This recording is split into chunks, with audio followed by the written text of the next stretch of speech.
MSV அவர்கிட்ட போய் விவேக் ஒரு தடவை கேட்டிருக்காப்ல, ராஜா சாருடைய பாடல்களை உங்களுக்கு பிடிச்ச பாட்டு எது அப்படின்னு கேட்டதுக்கு எனக்கு ரொம்ப பயங்கர பெருமிதம். இவன் படத்துல அப்படி பாக்குறதுனா வேணான்னு ஒரு சாங் ஒண்ணு இருக்கு. அந்த சாங் தான் எனக்கு ரொம்ப பிடிச்ச சாங்னு அவர் சொல்லியிருக்காரு. இப்படி ஒரு பாட்டு மனசுல பதியறதுக்கு காரணம் அந்த டியூனா அல்லது அதுல இருக்க வரிகளா? இது ரொம்ப பிரச்சனையான கேள்வி கேட்குறான். எம்எஸ்வி அண்ணாவுக்கும் எனக்கும் எப்பவுமே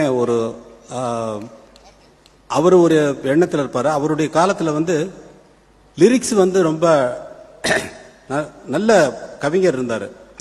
கவிஞர் இருந்தனால அந்த கவிதையினுடைய வரிகள் ரொம்ப ஆழமாக இருந்ததுனால ரொம்ப சாதாரண ஜனங்களுக்கு கூட சாதாரண வார்த்தையில் பெரிய பெரிய விஷயங்களை பெரிய பெரிய தத்துவங்களை ரொம்ப சாதாரணமாக அவர் சொல்லிட்டு போனதுனால வார்த்தைகளுடைய அழுத்தம் ரொம்ப நல்லா இருந்தது. ஆனால் ஒரு டியூன் பாப்புலர் ஆகிறதுக்கு இதுதான் காரணம் அதுதான் காரணம்ன்றதெல்லாம் கிடையாது. ஒரு நல்ல டியூனு அப்படிங்கிறது எப்படி கண்டுபிடிக்கணும்னா, வார்த்தையே இல்லைன்னாலும் உங்களுக்கு டியூன் ஞாபகம் வருது இல்லையா, அதுதான். அப்போ ஜீவன் எங்க இருக்குன்னா, உயிர் எங்க இருக்குன்னா, உயிர் இல்லாம உடல் இயங்குமா? வார்த்தைகள் நீங்க என்னதான் உயர்ந்த கவிதை வரிகளை சொன்னாலும் அதுக்கு உணர்வு வராது.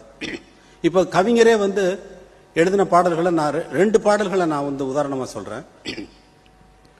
ஒரு பாடல்னா ஒரு கருத்தை சொல்லணும், அல்லது ஒரு உணர்வை சொல்லணும், அல்லது உங்கள் மத்தியில ஏதோ ஒன்றை அது புகுத்தணும். அப்படி இல்லைன்னா அது பாடல் அப்படிங்கிற தகுதியை இழந்துருது. தாமரை மலரில் மனதினை எடுத்து தனியே வைத்திருந்தேன், ஒரு தூதுமில்லை உன் தோற்றமில்லை, கண்ணில் தூக்கம் பிடிக்கவில்லை. இதுல ஏதாவது உணர்வு உங்களுக்கு பரிமாற்றம் நடந்ததா?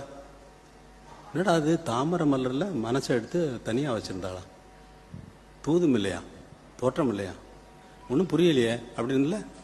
ஆனா அண்ணா போடுற டியூன்ல தாமரை மலரில் மனதினை எடுத்து தனியே வைத்திருந்தேன், ஒரு தூதும் இல்லை உன் தோற்றமில்லை, கண்ணில் தூக்கம் பிடிக்கவில்லை, கண்ணில் தூக்கம் பிடிக்கவில்லை. இப்போ இந்த பாடல்களுக்கு ஜீவன் எங்க இருக்கு? இப்ப என்ன உணர்வு உங்களுக்கு பரிமாற்றமானது? தாமரை மலரில் மனதினை எடுத்து தனியே வைத்திருந்தேன், ஒரு தூதுமில்லை உன் தோற்றமில்லை, கண்ணில் தூக்கம் பிடிக்கவில்லை அப்படின்னு சொல்லி உங்களுக்கு இந்த உணர்வை பரிமாற்ற முடியுமா? ஆனா ஒரு டியூன், நல்ல டியூன் எதுன்னா, ஏதோ மோகனிங்க இத